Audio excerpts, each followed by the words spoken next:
안녕하십니까. 증시각도의 TV 시청자 여러분, 투자자 여러분 반갑습니다. 자, 오늘은 특이한 독이 책방 저자와의 대담이 되겠습니다. 반도체 제국의 미래의 저자이신 정인성 작가님 모셨습니다. 안녕하십니까? 네, 안녕하세요. 네, 자 이제 본격적으로 이제 서론을 이제 마쳤으니까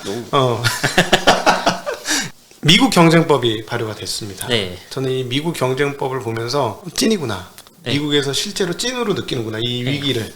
이미 이거 작년 중반부터 좀 예고가 됐고, 그렇죠. 저도 그때부터 레포트를 다 보면은 계속 그 서플라이 체인 이야기하는 민간 보고서들도 막 나오고 하면서 네. 뭐 그냥 날짜 문제지 역시 올 게 왔다 뭐 네. 그런 느낌이었어요. 네, 그 책에서도 이미 이게 뭐 예전에 쓰여진 책이고 약간 뒤에 브로그로 네. 그 부분을 담긴 했습니다만 이미 얘기를 하고 계셔요. 그 하고 계신데 저는 오히려 이걸 딱 보면서 야 이거 뭐 인텔 밀어주기법인가?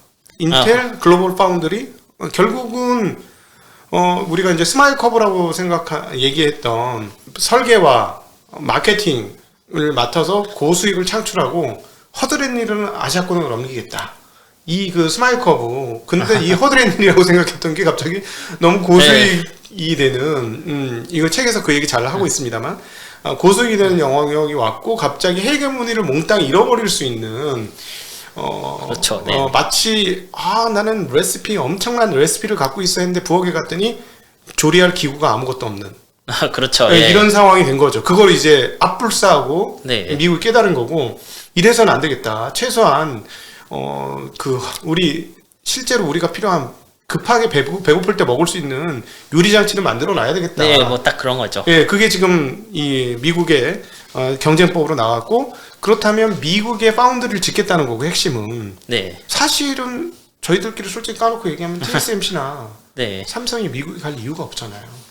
뭐 이런 법이 없으면 그냥 있을 수도 있죠. 가봐야 효율이 더 나는 것도 아니고 오스틴 공장에서 네. 우리가 봤지만 뭐 그렇죠. 뭐 네. 전기가 끊기거나 하면 네. 그건 또 근데 스테이트별로 따로니까 어떻게 할 수 없고 네. 텍사스가 그렇게 하겠다는데 예. 그러니까 또 한국 같은 경우보다 지금 퍼포먼스가 더 오스틴이 잘 나왔던 것도 아니고 뭐 TSMC는 어떤지 모르겠습니다만 한국 같은 경우는 약간 울며 네. 겨자 먹기로 가는 거 아닙니까? 자꾸 저쪽에서 오라고 하니까. 뭐 다만 근데 공짜로 가는 건 아니고 그 다른 보고서들도 보면 이미 그 정부 지원금이 좀 어마어마하죠. TCO 관점에서 아시아가 유리한 이유 중 하나다 해서 그만큼은 인센티브를 주려고 하고 있죠 보면. 네, 한 30년간 법인세 거의 면제해 주는. 예, 그렇죠. 네, 예. 그런데 그럼에도 불구하고 이 법을 보면서 역시나 인텔을 밀어주는 법이고 뭐 글로벌 파운드리 같은 경우는 아예 지금 EUV 노광 공정까지 아예 생각을 못 하고 있으니 글로벌 파운드리까지 밀어준다고 생각하기엔 좀 애매하고 결국 그러면 인텔 밀어주는 법인데 그 생각이 여기에 미치더라고요. 그러면 인텔을 밀어주면 야 이제 한번 커보겠다고 했던 삼성 파운드리는 어떻게 되나? 근데 저는 사실 생각이 좀 많이 복잡한데 네. 일단 이 법이 그 미국 내부의 제조를 위해서 만들어졌기 때문에 그 서플라이 체인이니까 그 중에서도 반도체 제조 이야기를 하고 있죠. 네. 그래서 인텔 파운드리 원래 2019년에 파운드리 한번 접었죠. 네. 네. 한번 접었다가 재시작할 만큼 임팩트 있는 법은 사실이에요. 이거는 왜냐하면 접고 2년 만에 다시 하는 거 웬만하면은 선택하기 힘들죠. 이게 분명 망했는데. 공장을 폐쇄했다가 다시 시작하는 건데 사실 뭐 그렇죠. 예. 네. 근데 한편으로는 이게 역시 제조잖아요. 그래서 제조 역량 자체가 일부 서방, 특히 미국 쪽으로 넘어가면은 저는 충분히 삼성전자 같은 데도 기회가 될 수 있을 것 같아요. 이게 왜 그러냐 하면 미국이 결국 화웨이 제재를 TSMC를 통하면서 느낀 것도 아마 그 제조의 파괴력이었을 거예요. 네. 왜냐하면 화웨이의 하이실리콘은 그래도 세계 탑10 팹리스로 일을 해왔는데 네. 그 IP 전체가 그러니까 그 지대권 전체가 TSMC를 전제로 하고 있었잖아요. 그렇죠. 그러니까 TSMC가 거래 끊으니까 이제 오랫동안 쌓아놓은 지대권이 그냥 무너져 내린 거거든요. 네네. 그래서 제조를 이제 땡겨오고 싶어 하는 거고요. 근데 한편으로 미국 입장에선 반드시 뭐 인텔이면 좋겠지만 네. 인텔이 아니어도 딱히 상관은 없을 거예요. 미국 내에서만 만들면 네. 된다. 특히 그 미국은 그 미국의 부가가치는 대부분 팹리스가 차지하고 있어요. 보면 네, 그렇죠. 반도체 그 밸류 체인에서 한 미국이 40%쯤 차지할 텐데 거기서 대부분 팹리스고 뭐 이퀴먼트나 EDA 이렇게 조금씩 들어가거든요. 네네네. 근데 팹리스들의 선호도는 솔직히 말해 인텔보단 삼성전자겠죠. 파운드리가 하나 더 있어야 된다고 하면. 왜냐? 그동안에 그래도 경력도 있고 해왔던 것도 있으니까. 업력도 있고 무엇보다 둘 다 이제 TSMC는 순수 파운드리고 네. 글로벌 파운드리가 순수 파운드리인데 말씀하신 것처럼 여긴 EUV를 안 쓸 거예요. 계획 없음으로 못 박아버렸죠 그냥. 네. 상장을 했음에도 네. 불구하고 상장할 때 저는 상장했으니까 EUV 들어가겠구나 했는데. 저는 그러니까. 뭐 어차피 여기까지 왔으면 그 미세 공정 같이 해오던 파트너들이 떠나서 EUV 들어와도 그걸로 그냥 멋있다 하고 구경밖에 못 할 거예요 아마. 파운드리의 중요한 진입 장벽 중 하나는 같이 있는 고객들이에요. 밸류 체인이죠. 네. 그래서 그걸 정확하게는 TSMC에서는 뭐라 그랬더라? IP 얼라이언스가 이제 네. 그렇지. IP 얼라이언스고 네. 그거를 우리나라 그 AD 칩스가 있었잖아요. 네. AD 테크인가? AD 테크놀로지? 네, 거기 AD 칩스가 아니구나. AD 테크놀로지. 네, 근데 TSMC 쪽은 그런 것보다 퀄컴, 브로드컴 이렇게 들어와 있는 회사 하나하나가 그냥 그 자체로 TSMC의 장벽 같은 거예요. 그렇지. 뭐 이건 좀 뒤에서 설명을 하는 게 좋겠는데 네. 뭐 어쨌거나 근데 인텔 입장에서는 인텔이랑 삼성을 놓고 보면 둘 다 IDM이랑 파운드리 같이 하는데 네.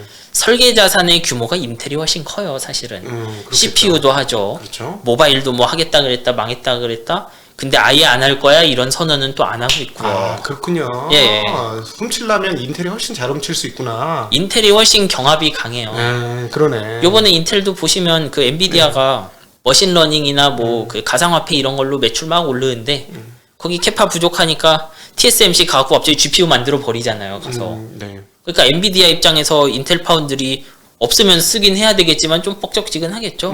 맞아. 걔네들도 뭐 지금 예. 라자 코드리 넣어가지고 GPU 만들고 있고 예. 마크 GPU도 만들었는데 그러니까, 자기는 예. 핵심 설계 자산 쪽쪽 빨아먹을 수 있는 입장에 훨씬 더 잘 빨아먹을 수 있지. 맞아요. 그러니까 인텔이 자기들의 그 쉽게 말하면 고객이 도저히 거부할 수 없을 만큼 좋은 걸 내세울 수는 있어요.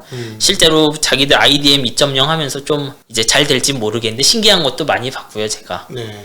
뭐 그쪽에 예를 들면 파워비아 같은 거, 그 웨이퍼 뒤를 뚫어서 그 파워를 공급하겠다는 건데 이런 건 인텔 파운드리 하면은 인텔에서 끝까지 가야 되는 물건들이에요. 네. 그냥 그 락인될 좀 무기가 있긴 해요. 무슨 말씀인지 알겠어요. 그러니까 예를 들어서 저거 같은 거잖아요. TSMC의 웨이퍼 레벨 패키지, 예, 페나 그렇죠. 레벨 패키지 같은 그 기술을 인텔도 가지고 있어서 쓰는 순간 딴 거 못 쓴다. 네. 그 기술에 워낙 종속당한다. 밸류가 크니까. 예. 네. 네. 아예 설계 레벨에서 칩 모양이 달라질 기술들이 있거든요. 네. 그러면 딴 데로 옮기기 힘들죠. 예, 예. 네.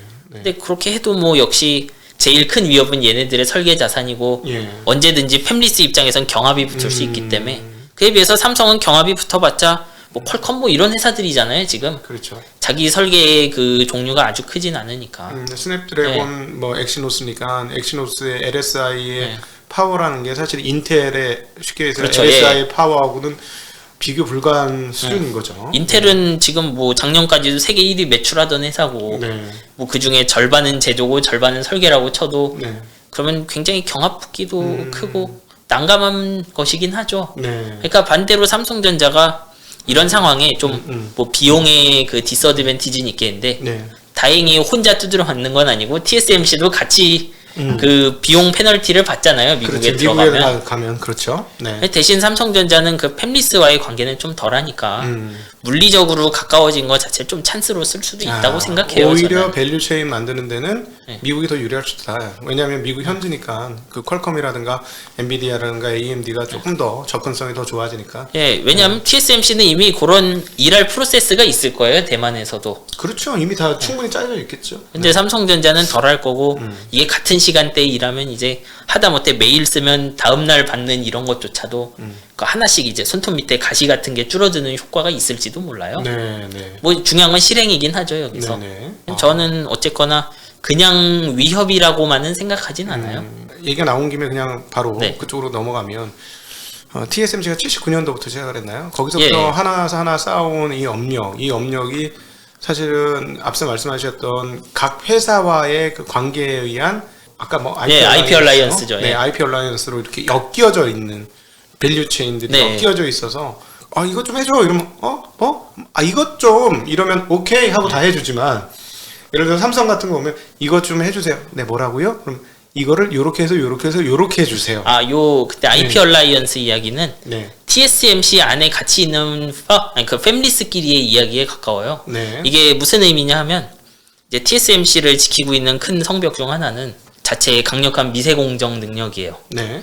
근데 두 번째로 사실 더 중요할 수도 있는 건 TSMC가 이렇게 표현하면 될 것 같은데 자기가 투자하는 자본 말고도 어떻게 보면 TSMC에서 제조하려고 설계하는 회사들이 있죠. 네. 그 회사들이 만든 그 디자인 자체도 TSMC를 지키는 장벽이에요. 그러니까 디자인 하우스라고 네. 부르죠, 그거를. 네. 예, 왜 그렇게 되냐면 이게 우리가 보통 팹리스와 파운드리 얘기를 하면 그 설계도 만들고 지어주는 쪽이라고 생각을 하죠, 이거를. 네.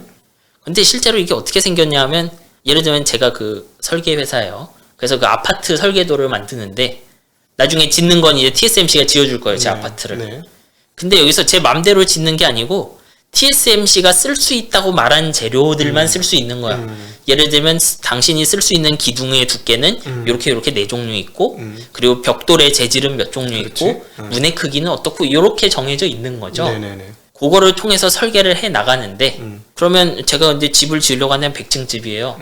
그러면 그 집 전체의 모든 거를 내가 설계하진 않고요. 네. 누군가 미리 만들어 놓은 화장실 이런 거 있잖아요. TSMC 5나노용 화장실은 가져다 그대로 쓰고 네. 뭐 TSMC 5나노용 신발장은 가져다 쓰고 해서 100층 건물을 만드는 거예요. 네. 퀄컴이나 엔비디아가 다 그렇게 한다고요. 그걸 도와주는 애들이 있는 거죠, 거기 네. 기업들이. 그러니까 정확하게는 우리가 그 TSMC에 맡긴다고 생각하는 팹리스들끼리도 그 TSMC 5나노, 3나노 룰 안에서 미리 만들어 놓은 거를 주고 받는 거예요, 쉽게 말하면. 네. 그럼 그렇게 한 100개 회사가 TSMC에 들어와 있고 네. 삼성에 10개 들어와 있다고 하면 이게 어떻게 되냐 하면 제가 처음에 TSMC에서 요 화장실을 쓰려고 했는데 네. 잘 안 된 거야.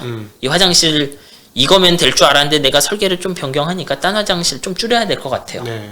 근데 TSMC 있으면 화장실 종류 한 20개 있고 삼성이 있으면 한 2개밖에 없는 거죠. 그렇지. 네. 그러니까 같이 들어와 있는 것만으로도 그 TSMC가 가지는 파워가 올라가는 거예요, 그렇지. 여기서. 네. 사실 그거가 굉장히 어렵지 않습니까? 그게 업력 아닙니까? 업력에서 쌓여 그렇죠. 있는 거잖아요. 근데 삼성전자가 사실은 지금 20개 2개라고 표현했지만 제가 보기에는 20개 2개보다 차이가 더 나는 거 아닌가 싶기도 한데 아직까지는. 이제 이거는 사실 TSMC가 오랫동안 키워왔으니까 네.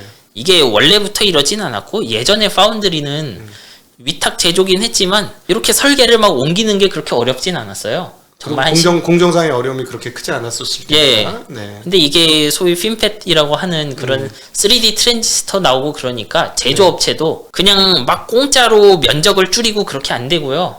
미리 좀 제조를 이해를 해야 그러니까 파운드리가 주는 그 PDK라고 하는데 네. 그거의 특성 같은 걸 미리 맞춰서 설계를 해야 네. 설계 자체도 2, 3년 걸리거든요. 그래야 최적의 면적과 최고의 효율 이런 게 나오게 되어버린 거죠. 그러니까 미리 릴레이션을 만들어 놔야 되고 옮기는 것 자체도 되게 아파진 거죠 이제. 마치 이렇게 표현할 수 있겠네요. 옛날에는 그냥 깡통 배를 만들다가 이제 그렇죠. 유람선을 만드는 거야. 그렇죠. 예, 뭐 7층, 8층, 20만 톤. 예. 그러니까 유람선을 만드니까 안에 내부에 어떤 실내 인테리어를 할 건지까지도 고려를 해야 되는데 맡기는 입장에서 그것까지 하기에는 너무 골치 아프고 예, 그렇죠. 그 배의 구조를 이해하지 못하면 우리는 무조건 좋은 거 대리석 침대 예. 넣을 거야. 그러면 대리석 침대 그 위에 그렇게 많이 넣으면 배 자빠져요. 예, 안 그렇게 돼요. 되겠죠. 뭐 이렇게 되는 거잖아요. 네, 맞아요. 그런데 그게 업력이 쌓여 있기 때문에 그거와의 관계가 무서운 관계가 된 거지. 그리고 더 중요한 건 TSMC는 그래서 자기의 특정 공정에 들어오는 팹리스들이 있죠. 그쪽을 IP 얼라이언스에 가입시켜서 만든 IP를 일종의 그 공동으로 검증받도록 하는 거예요. 네. 그래서 TSMC IP 얼라이언스 들어온 IP라고 하면 쓸 수 있다라고 보증을 해주는 거죠. 그 집단 전체가. 네네네. 그러니까 그냥 가져다 쓰면 되는 거예요. 이거는. 네네. 이제 그게 그 어떻게 보면 TSMC 가진 좀 우리 눈에 그냥 캐펙스로는 보이지 않는 그런 자산인 거죠. 한국의 에이모 회사가 네. TSMC 그 밸류체인에 있다가 예. 예. 삼성하고 거래하면서 잘렸잖아요. 뭐 당연히 그러겠죠. 네, 근데 지금, 네. 지금 보니까 정말 안타까운 게 삼성에서 아직 물량을 많이 못 받아. 예, 뭐 어쩔 수 없죠. 네, 아직 물량을 많이 못 받고 그럼 어떻게 먹고 살아야 했더니 예전에 받아놓은 걸로 먹고 삽니다. 그러더라고요. 뭐 그 안에 어떻게 해야겠죠. 뭐. 네. 저도 그쪽 디테일은 모르는데 예상할 네. 수는 있는 일이죠. 예, 그러니까 사실은 지금 삼성은 계속해서 업력을 키워가는 네. 거고 그렇다고 그걸 부정적으로 볼 필요는 없는 거 아닙니까? 네, 뭐 당연히 거쳐가야 되는 길이고요. 네, 시간이 쌓일수록 업력 네. 쌓이듯이 그것도 쌓이는 것일 거고요. 네, 네. 그렇죠. 어떻게 보면 인텔보다 훨씬 유리하죠. 인텔은 그렇게 팹리스가 겪을 고통 중에 딱 하나 겪어봤죠, 이번에. 그 자기들 원래 10나노 설계를 14나노로 한번 돌려봤어요. 네. 어마어마하게 그 별로인 물건이 나왔는데 솔직하게 뭐 그 정도 경험밖에 없는 거잖아요. 네. 하지만 그에 비해서 삼성전자는 경험이 훨씬 많죠, 자기들이. 그리고 미세 공정은 상당히 빠르게 준비하지 않았습니까? 오히려 그 쉽게 얘기하면 뭐 7, 6, 5나노에서 못한 걸 3나노로 먼저 자리 잡고 나 다 만들어 놓고 있을게 오세요. 뭐 이런 거 아니었습니까? 근데 한번 봐야죠, 어떻게 나오는지. 결국 그 게이트 올라운드가 얼마나 네. 퍼포먼스를 낼 것이냐. 왜냐하면 워낙에 어려운 기술이기도 하고 네. 이제 사실 저는 어떤 특정 기술의 개발 완료나 특히 이 파운드리 같이 신뢰에 기반한 사업은 그냥 그 제조 회사가 로드맵 찍어놓은 거는 그냥 참고로만 보는 게 좋은 것 같아요. 네. 예를 들면 삼성전자 같은 곳이 자신들의 개발 완료 수준을 잡았는데 네. 그 제조의 마진을 되게 얇게 가져가서 쉽게 말하면 그 어디 움직일 데가 없는 거죠. 네. 그렇게 가져가다 보면은 일정 맞춘다고 갔더니 어디 고객에서 문제 생기면 해결 못하고 그럴 수도 있어요. 그렇죠. 너무 마진폭이 네. 작으면 움직일 공간이 너무 좁아지는 거죠. 예, 그러면 보통 어떻게 해야 되냐면 설계 회사한테 말을 해야죠. 야, 우리 요런 트랜지스터 만들 수 있을 줄 알았는데 잘 못 만들겠더라. 아니면 시간을 더 주고 돈을 더 줘. 뭐 이렇게 예, 되는 거죠. 근데 이제 그런 거 하나하나가 문제가 될 수 있어요, 여기서. 왜냐하면 설계 하나 하는데 2, 3년 걸린다고 했잖아요. 네. 그럼 파운드리를 믿고 파운드리가 만들 수 있다고 말했던 기둥, 벽돌 이런 걸로 건물 만들어 놨는데 네. 갑자기 이거 안 되는데 이러면 이제 난리가 나는 거예요, 실제로. 예. 2년 날라먹는 거니까. 네. 네. 그러니까 뭐 그런 문제들을 이겨 나가야겠죠. 근데 그 계약 상황이 있지 않습니까? 만약에 너희가 못 해줄 거면 여기가 손해배상 해주고 뭐 이런 거 당연히 있지 않겠어요? 뭐 있긴 하겠지만 전 잘 모르죠, 사실. 네. 근데 그렇다고 해도 아예 마켓에 진출 못 해버리는 타격을 메꿀 수 있을까요? 네, 그렇지. 뭐 보통 그렇게 극단적으로까지 실패하진 않겠죠, 물론. 네. 이번에는 국내 쪽으로 와서 삼성전자 네. 얘기를 하도록 하겠습니다. 사실 삼성전자 파운드리는 돈은 어떤 회사보다 많이 쏟아부었고 네, 그렇죠. 덕분에 아직까지 실전으로 검증은 안 됐습니다만 TSMC와 각을 세워서 맞설 수 있는 유일한 2인자가 되었고요. 예, 뭐 3등부터는 체급이 달라서 안 된다고 봐야죠. 그렇죠. 그런 상황인데 사실은 계속 번번이 이렇게 했던 게 패키지 문제가 해결이 제대로 안 됐다는 느낌을 옆에서 계속 받고 있었죠. 네. 그런 일이 실제로 있었으니까. 예, 뭐 그리고 그렇죠. 그것 때문에 뺏긴 거니까 TSMC한테. 네, 뭐 복잡한 이유가 있긴 하겠죠, 실제로. 예, 그렇죠. 예. 실 안으로 들어가면. 근데 이제 드디어 이번에 패키지 쪽에서의 그 ASE, 대만의 ASE와 함께 최고의 회사로 꼽히는 엠코 하고 손을 잡았어요. 그리고 게다가 네. 잘 아시다시피 엠코는 한국분이 설립한 아남반도체가 전신이고. 그렇죠. 예. 어떻게 보십니까? 이게 드디어 자리 잡는 겁니까? 이렇게 되면. 근데 요거는 다양한 패키징 방법 중에 네. 진짜 고성능용 하나잖아요. 저는 이제 사실 잘 모르겠어요. 왜냐하면 요런 패키지 기술은 원래 있는 기술이긴 하잖아요. 네네. 삼성 기존 i큐브 이런 거 있었어요. 보면 네. 요번에 나온 h큐브인데 근데 그때도 원래 우리 HBM 최고 4개 낄 수 있고 그 다음에 뭐 가운데 그 로직 하나 낄 수 있고 뭐 요런 게 있었어요. 네. 요번에 발표한 거 보면 거기서 진보는 HBM 6개 낄 수 있다는 건데 네. 제 기억으로 엔비디아 A100이 그 HBM 6개를 써요. 그러면 그쪽을 노리고 이거를 날짜를 맞춰서 한 것인지 아니면 일단 만들어 놓은 건지 저는 그거에 대해서는 좀 유보적이긴 해요. 그러니까 손님한테 우리 저기 식사 준비 다 해놨으니까 원하시는 예. 메뉴 다 준비했으니까 오세요. 뭐 이런 개념이라는 것이죠. 예, 특히나 그리고 이런 패키징은 좀 완전히 예를 들면 TSMC 같은 팹에서 밖에 나갔다 오기보단 그 안에서 같이 처리를 하는 거잖아요. 네. 그러면 그 안에서 업무 처리 프로세스가 어떻게 갖춰졌는지는 우리가 알 방법은 없어요, 여기서. 네. 다만 저는 이런 그 고성능 패키징은 어쨌거나 해 놓는 건 맞다고 생각해요. 네네. 네. 근데 예를 들면 TSMC는 제일 실험적으로 그 2500제곱밀리 이 정도까지 하는데 삼성은 과연 몇 개나 낼 수 있느냐 그 안에 그런 거는 좀 지켜봐야 되지 않을까. 뭔가 이거를 쓴 제품이 나오기 전까지 저는 평가하기는 쉽지 않을 것 같아요. 네. 뭐 기대는 할 수 있으나 해봐야 한다. 네, 그리고 네. 뭐 이쪽에서 정말 진지하다고 하면 계속 그 인테그레이션 하는 면적을 넓혀줘야 돼요. 예를 들면 원래 TSMC가 1700제곱밀리 이렇게 돼 있었는데 네. 예를 들어 인텔 기준으로 인텔 새로 나오는 사파이어 라피즈 면적이 한 1600제곱밀리 되거든요. 네네. 그럼 CPU만으로 1600이 들어간다고 치면 당시 TSMC 1700으로도 HBM 끼를 공간이 없어요. 이게 네. 없죠. 조금 더 판이 커져야 되는 네. 거니까. 인텔은 스스로 하잖아요. 그래서 이미비라는 방식 써서 스스로 하죠. 네네. 그러니까 근데 더 나아가면 나중에 GPU 같은 것도 인테그레이션 해야 될 게 분명한데 네. 그러면 그런 인테그레이션의 준비가 돼 있나? 뭐 그런 거는 좀 지켜봐야 될 것 같아요. 근데 어쨌든 그렇게 만들어주는 데는 전공정 파운드리 업체보다 이 후공정에 패키지하는 업체들의 기술이 중요하게 되는 건 맞는 거죠. 뭐 그렇죠. 사실 협업이 훨씬 중요하죠. 네, 네. 어떻게 테스트할 거고 문제 생기면 고객이랑 뭐 어떻게 테스트하는 곳이랑 패키징이랑 파운드리랑 그리고 계속 얘기를 하고 그렇게 할 건가? 커뮤니케이션 해야 되니까. 이제 그런 거는 업력이 긴 쪽이 잘 하겠죠 아마. 그렇죠. 서로 그냥 한 마디면 알아들을 수 있는 거죠. 네, 그렇죠. 네. 그 과연 이제 삼성 파운드리가 제대로 자리를 잡으려면 팹리스 업체를 다양하게, 그 다음에 시스템 반도체 업체를 정말 다양하게.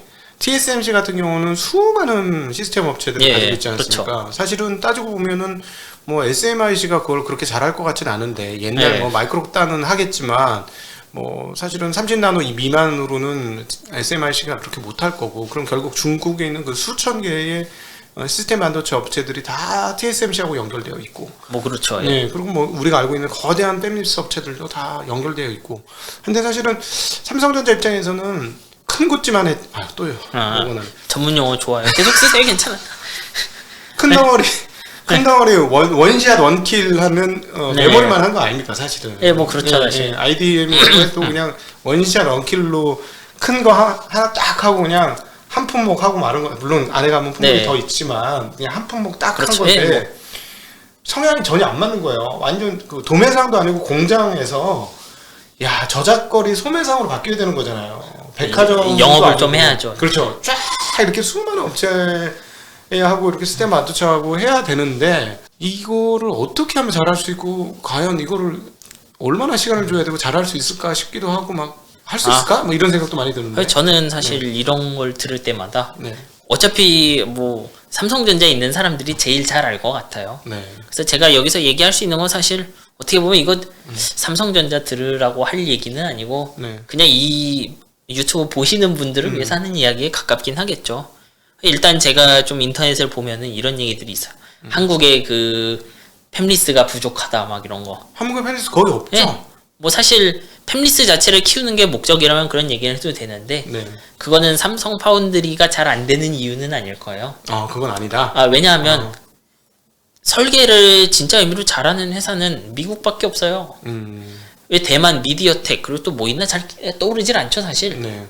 그 나머지 뭐 퀄컴 뭐 이런 회사들 뭐 엔비디아, AMD 다 미국에 있잖아요. 그렇죠. 그러니까 사실 TSMC도 대만에 있는 팹리스로는 살아남을 수 없어요.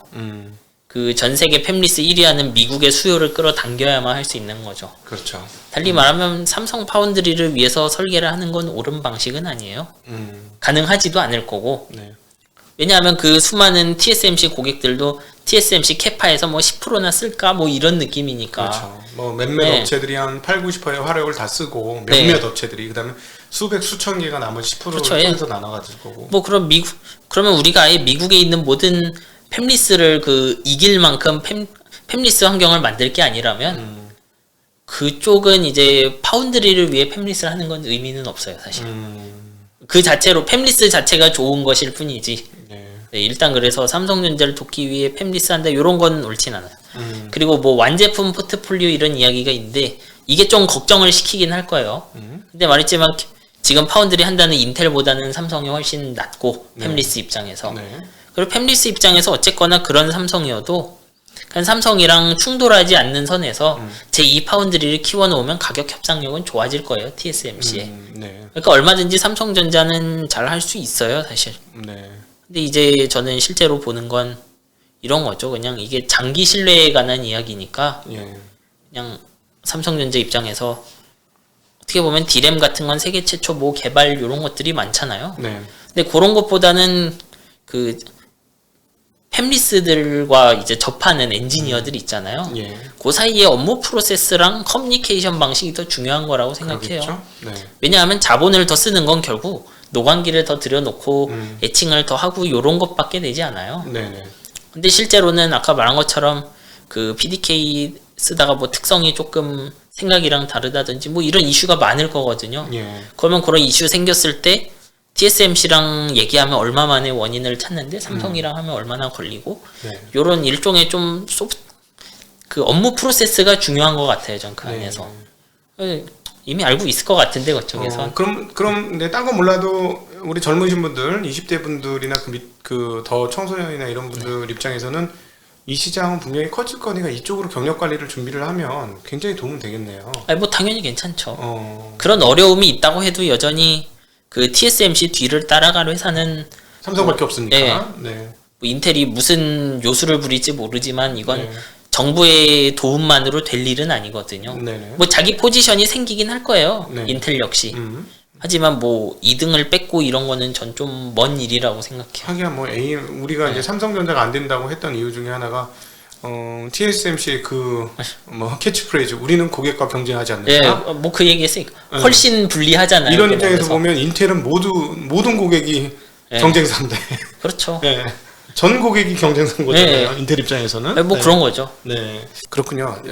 제가 이런 질문을 드렸던 이유는 왜 이렇게 답변을 네. 하셨냐면 제가 이제 필드에서 투자를 해보면 네. 한국의 팹리스 업체들 찾아가 보면 너무 기대는 많아요. 처음에는 기대가 막 장밋빛 기대가 있는데 정말 많은 경우가 용두삼이 되는 걸 너무 많이 봤고 네. 이제는 그게 쪼그라들다 못해. 뭐 이제 뭐 오히려 중국하고도 팹리스들은 경쟁할 수 없다. 한국의 팹리스들은 그런 정도 상황까지 정말 쪼그라들었어요.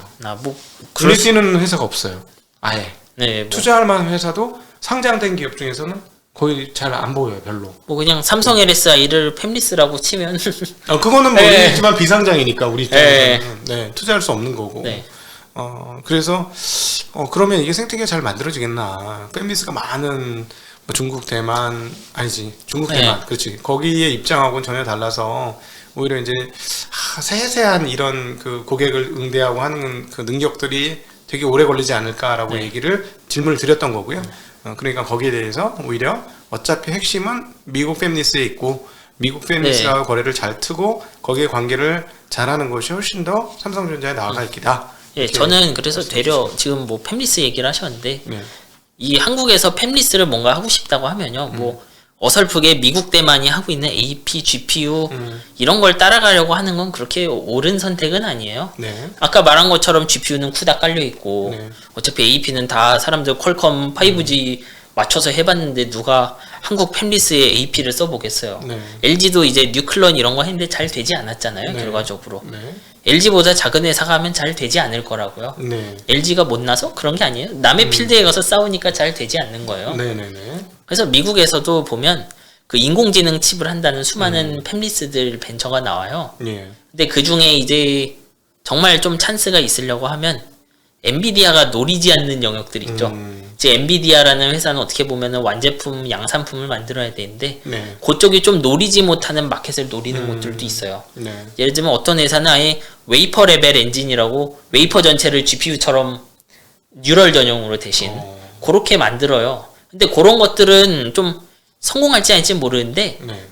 해볼만 해요. 왜냐하면 지금 그 우리 GPT-3 이런 거 거대한 신경망을 만들려면요. 네. 그 엔비디아 GPU 수백 개를 막 물리적으로 연결하고 근데 카드 하나가 아니고 카드 수백 개 연결했기 때문에 그 카드 짜인 모습에 맞게 신경망을 좀 만들어야 돼요. 네. 되게 코드가 복잡해지잖아요. 네. 근데 웨이퍼 하나를 통째로 쓸 수 있으면요. 그런 코드가 좀 단순해지고 그 거대한 신경망에 한해서 성능은 되게 좋아질 거예요. 뭐 자동차 같은 데는 사이즈 뭐 상관없이 넣을 수도 있을 거고. 뭐 그럴 수도 있죠. 뭐 깨지지만 않을 거면. 예, 물론 발열 문제 해결하는 건 좀 문제가 되겠네. 뭐 근데 핵심은 지금 쿠다 생태계를 떠나서 네. 엔비디아 생태계 떠나서 뭔가 해봄직하다는 거죠, 이거는. 네. 왜냐하면 엔비디아 카드로 할 수 없는 거 할 수 있으니까. 네. 전 되려 그래서 한국에 팹리스 키운다고 하면 뭐 말씀하셨으니까 그냥 그런 쪽으로 몇 개만 지원하는 게 맞는 것 같아요. 네. 그럼 결국은 팹리스 발전하려면 소프트웨어 엔지니어들, 소프트웨어 개발자들이 생태계가 만들어져야 되는 그렇죠. 되는 거죠. 그리고 소프트웨어 개발하는 사람들이 기존 걸로 할 수 없는 거를 막 땡겨 와야 되는 거예요. 항상 히스토리가 그래 왔잖아요. 그러려면 시장이 너무 작은 거 아닌가 하는 생각도 드네요. 뭐 근데 그 중 하나가 대박 나는 거예요. 엔비디아는 쿠다 만들었을 때 저기 토론토에서 갑자기 한 40년 그 죽쓰고 있던 인공지능 개발자들이 성공할 줄 몰랐어요. 그렇게 럭키 몇 개 터지는 거죠, 사실. 그럼 결국은 우리가 해서 엔비디아나 뭐 AMD나 이런 데 팔리거나 그렇죠. 그게 최고 그림이고. 아니면 아예 그 소프트웨어들과 같이 움직이는 네. 뭐 인텔, 암 뭐 이런 데처럼 네. 그런 거를 한번 노려보던가. 이제 그런 거 아니면 팹리스들은 다 조금할 수밖에 없어요. 네, 그렇죠. IP 조그만 거 하나 팔고 뭐 눈치 보고. 그렇지. 네. 굉장히 이제 점점점 IP 회사들이 생존하기가 더 힘들어지겠어요. 얘네들이 뭐 필요한 거 그냥 다 싹쓸이해서 사버릴 테니까. 뭐 그렇죠. 그 생태계, 그 그물망에서 벗어나서 생존하기가 점점 어려워지는 거 아닌가. 네, 그렇죠. 왜냐하면 내가 트랜지스터 1억 개 가지고 설계하는 거랑 10억 개 가지고 설계하는 건 완전히 다르거든요. 네. 왜냐하면 제가 1억 개 했을 때 문제가 한 10개 생겼다. 그럼 10억 개 하면 한 뭐 100개 이상 생기겠죠, 해보면. 네. 네네. 그러면 하지만 1, 2년마다 한 번씩 제품은 나와야 되겠고 당연히 힘들어지겠죠, 그거는. 네. 그럼에도 불구하고 또 모르는, 지금 말씀하신 것처럼 모르는 분야가 새롭게 열릴 수 있는 공간은 항상 있는 게 이쪽 세계인 거죠. 그러니까 그런 걸 하면은 당연히 칩에 문제 있죠. 하지만 그 문제를 감내하고서라도 해볼 만큼 좋은 물건, 좋은 그 기존에 뭐 엔비디아도 안 되고 암도 안 되고 인텔도 안 되던 게 있으면 써 보겠죠. 네. 그렇게 하면은 이제 그렇게 최초의 생태계 한번 뚫리면은 그 다음에 이제 그걸로 돈 벌어 보려는 사람들 꼬이면서 이제 칩은 점점 그 발전하고 버그 없어지고 그렇게 하나 생겨나는 것이죠. 그렇지. 엔비디아도 사실 그런 궤적을 그려왔던 거니까요. 네. 여러분 오늘 정혜성 작가님과 얘기한 우리 반도체 이야기 재미있으셨는지 모르겠습니다. 조금 내용이 어려우실 수도 있을 것 같고 약간 전문적으로 들어간 내용들이 조금씩 있어서, 그러나 저희 구독자분들은 이해도가 굉장히 높으신 분들. 그래요? 다행이다. 좀 단련이 돼 있으세요. 네네. 예, 그래서 그래도 아마 호응하실 분들이 많으실 것 같고, 또 우리 혹시 이제 처음 나오셨는데 저희 구독자분들에게, 시청자분들에게 해주고 싶으신 얘기 혹시 있으시다면? 뭐 오늘 얘기도 그렇고 요 책도 그랬는데 이제 관심 있는 만큼만 이해하시면 될 것 같아요, 저는. 그러니까 저도 얘 까먹어요. 책 쓰고 뭐 검색했으니까 까먹고, 저도 틀리는 거 있고, 오늘 한 얘기 중에 솔직히 제가 한 얘기보단 삼성전자나 TSMC가 훨씬 잘 알겠죠. 네, 그렇겠죠. 그런데 목소리를 들으셨으면 그쪽 이야기를 좀 더 들었으면 좋겠고요. 네. 그리고 저는 이제 이런 얘기를 하면, 자, 막 뭐 쿠다도 똑같고 인텔도 똑같고 했잖아요. 네. 전 그 완전 달라 보이는 데 안에서 좀 공통점을 찾았으면 좋겠어요, 사람들이. 그렇게 해서 최종적으로는 이제 아까 말한 그 2009년에 갑자기 토론토에서 그 인공지능 하기 시작하고 얘기했잖아요. 네네. 이제 그러면 저를 포함해서 우리 모두 살면서 그거 하나 캐치해서 찬스 잡으면 된다고 생각해요, 저는. 네. 그럼 회사가 있으면 가서 투자하는 거고, 없으면 하다못해 사업이라도 해볼 수 있겠죠. 네. 저는 이 기술과 투자가 그렇게 연결됐으면 좋겠어요, 여기서. 네네. 사실은 우리나라는 다른 나라보다 전기전자에 워낙 특화된 나라니까 한국이 잘할 수 있고, 특별히 그 투자에 있어서는 이해도가 훨씬 높을 거라고 생각합니다. 사실은 그렇죠. 예. 이런 정도 수준의 대담을 미국 가서 하면 근데 대신 인구빨이 있으니까 괜찮을 수도 있어요. 네네, 그거 그렇죠. 인구빨이 있으니까 사실 이런 거는 영어 자막으로 깔아서 할 수 있으면 좋을 텐데 아마 번역할 수 있으실 분이 많지도 않으실 것 같아요. 그렇겠죠. 우리가 너무 전문적인 일본어도 쓰고 그래가지고. 그렇죠. 그 용어들이 문제예요. 나머지는 제가 좀 어떻게 달 수도 있는데 사실. 네네네. 어떠셨습니까? 재미있으셨습니까 오늘 대담? 재밌었죠, 저는. 네. 그러면 나중에 한번 또 기회 되시면 나와주세요. 네, 뭐 그럼요. 예. 네, 알겠습니다. 오늘은 책의 저자로 나와주셨고, 다음에는 이 반도체에 대한 이야기, 좀 깊이 있는 테크놀로지 이야기, 그리고 새로운 기술 동향이 있으면 나와서 좀 얘기를 해주시면 정말 너무 좋을 것 같아요. 아는 거면. 물론 아는 거 얘기해 주시죠. 모르는 거 말하면 큰일 납니다. 네네네. 네. 저도 같이 공부를 해야 질문을 네. 드릴 수 있을 것 같아요. 안 그러면 이렇게 오늘도 중간중간 저도 못 알아듣는 게 있었는데, 예, 더 열심히 공부해서 같이 좋은 대담 만들어 보도록 하겠습니다. 오늘 이 시간은 이레 미디어에서 나온 반도체 제국의 미래, 반도체 공부를 한번 제대로 해보시겠다고 하시는 분이 있으시면, 그리고 오늘 대담이 재미있으셨던 분들은 이 책을 사셔서 읽으시면 반도체 공정, 오늘 얘기하지 않았던 더 깊이 있는 내용들이 이 책에 있고, 또 부록으로는 향후 반도체 흐름들이 어떻게 나갈지, 그리고 실제로 오늘 물어보려고 하다 말았던 어떤 기업이 한국에 포진되어 있는지까지도 주요 기업들에 대해서, 반도체 기업들에 대해서 부록으로 설명해 놓고 있습니다. 그래서 사실 그것만 읽으셔도 책값은 충분히 하는 그런 책이니까 한번 참고해 보시면 좋을 것 같습니다. 오늘 긴 시간 이렇게 멋진 자리 마련해 주신 정일성 작가님께 다시 한번 감사드리고 네, 감사합니다. 감사합니다. 우리 시청자분들께도 같이 네. 인사드리겠습니다. 감사합니다. 네.